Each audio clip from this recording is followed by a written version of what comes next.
I'm Dr. Erica with Rosie Research, and we are looking at one of our activities in our imaging unit. So this is a unit that you can download on Teachers Pay Teachers or off of our website. Just check the links down below in the video. And this activity that we're going to look at is one of the four sort of big activities that are in that unit. And this one looks at image resolution. So it comes with your prep sheet if you want a lesson plan and what you're going to talk about or ideas that you can talk about in terms of image resolution. And one of the reasons why image resolution is so important is just think of all the decisions we make off of images. So whether or not we could live on Mars, or whether or not something is happening on the other side of the globe, if we need to worry about North Korea and what sort of their missiles look like. Well, if I have an image that's really fuzzy and I can't make out any details on, those decisions that I make are not going to be the best decisions possible. And to give you an idea of the importance of image resolution, this is available in the file either as a PDF piece of paper or it'll be also in a PowerPoint for you to show your kids. Is you can ask them, what in the world is this picture? So this is a very low resolution, blurred out picture of something. And you can sort of ask them, what do you think this could be? Maybe it's a boat that's on like a cargo ship. Maybe it's a car. Maybe it's just a judge's gavel.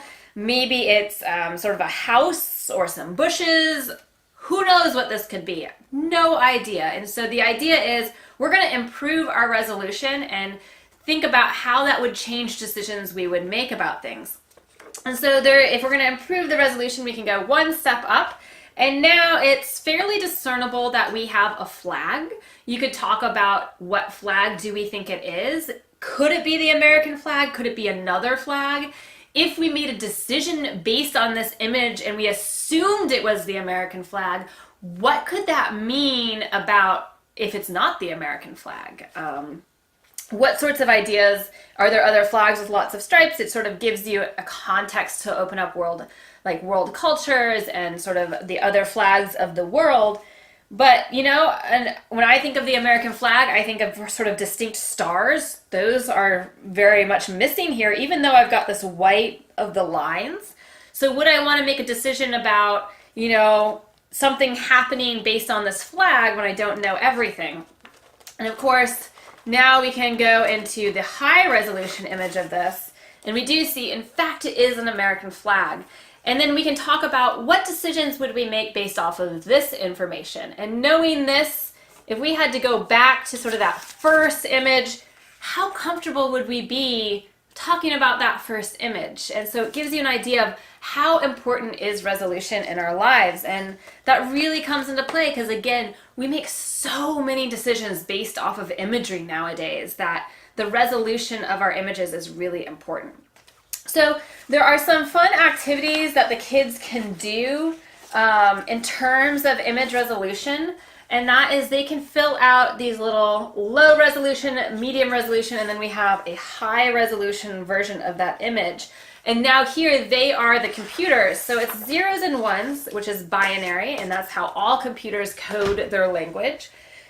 And they color in the ones, and they can talk about what do we think this is going to be. They can color in the medium resolution. What could this be now? What do we think? What sort of changes do we notice? And then on the back, they can do the high resolution one. There's 7 different ones of these that you guys can choose from, or that you can mix them up and then have the class share. Because, some kids might say, no, this is definitely going to be an astronaut. And it's not. The other child might not have an astronaut. So for example, the one I just showed you, here you can see it's totally a little blob with maybe this is like a building or like an airport tower. But as it becomes more resolved, as I see more details, I'm thinking maybe that's not an airport tower. It's a little more round. I really have no idea what it is. And then if I flip it over, I see this cute little robot image of Watsy. And Watsy is one of our fun little robots that we put in some of the comics that we do to explain some of our science and get kids interested when we have labs. So, if you've done some of our labs in your classes, they'll recognize Watsy and it'll be kind of fun. As a sort of culminating activity, we have this awesome color by number activity. And I am so excited about this because it brings real data into your classroom. So this is really low resolution data. So you'll notice how big my boxes are, or what we would say our pixels are. You'll notice how few pixels I have.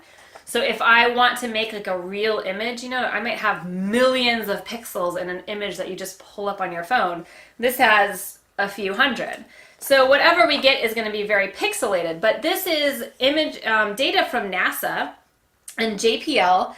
And it's from a mission that was run in the 60s, and it's a mission that went to Mars. And this mission is called the Mariner 4 mission, and it's actually a mission that returned our first images of Mars. Now you can imagine, as a scientist, you've put your whole life and your whole career into getting to Mars and getting this probe out there so that it can take an image and basically spit back a whole string of zeros and ones that can be then translated into numbers, which we have here, and then put into an image. Now when they did this, their image processing took much longer than it does today, and they were so excited about getting this that they literally took the ticker tape of the numbers and they posted it up on a bulletin board. And they had all these numbers. And in fact, there's a story, I forget his name, but one of the head scientists, he ran down to the local art store and said, I need some crayons or some markers. And the art store didn't have that, but they had oil pastels. And so he bought a package of oil pastels, and they went through and they assigned ranges of numbers to specific colors. And so you'll see up here we have a suggested range of colors with those are colors with a specific range. So if I see a number between 130 and 140, it's going to be this. And then we go by sets of 10 all the way to 230 to 240. So this gives them an opportunity to really play with real life data. And when they finish, they're going to get a picture that looks like this, which is a Martian image. And in your supplemental material, you actually have some images. This will be available either as a PDF, or you can just take the straight images. All the images are from NASA and JPL or a man named Dan Goods. And you can show the students, some of these images, it shows the ticker tape, the little skinny pieces of paper they used with the numbers on it. It shows you what key did they choose. And you'll notice as you look at this key, they have a key that's very different. They go from 20 to 25, 25 to 30, and we were going from 130 to 140 was our lowest number. And that's because the data that NASA sent me when we got this, it was compressed data, and it was sort of, they had gone through it and tried to make it look a little bit nicer. So it's not the original data, but you can look at the original data on here, and you can look at this original image down here of Mars, and you can compare it to what their image looks like, which is really fun. You can see some of the scientists that are coloring it in. This image was used on TV for them. You can see what the computer ended up doing here in black and white, and then what the scientists did in color. This is a really fun activity. You can bring in a lot of history, a lot of space science into it. And, I'm working on getting some higher resolution data from NASA to do this. So if we do get that data in, I'll put it into a huge Excel spreadsheet, and you guys will be able to use that as part of the download. Another option you have is this data that we have here is not only as a PDF, it's going to be given to you as an Excel file. And what's really exciting about that is you can, for older students, if you have computers in your room, you can open up that Excel file and ask it to do what we call conditional formatting. And so you would say, if the number is between 130 and 140, assign it this color. If the number is between 140 and 150, give it this color. And what will happen is, as they go through it, their worksheet will slowly populate the different colors of this for you. So it's kind of a fun way to bring computers and programming and Excel worksheet sort of work into this activity. If you have older students, that's available for you. And then sort of the last piece that's in the supplemental material that we talked about how important resolution is 2 images of Pluto. So, oops, it's upside down. So you wouldn't know either, because look, it looks almost the same because the resolution is really low. So this was taken by NASA And this used to be the best image we had of Pluto. Now you can imagine sort of the science that we can do and learning about our solar system and the world around us when we are stuck with this.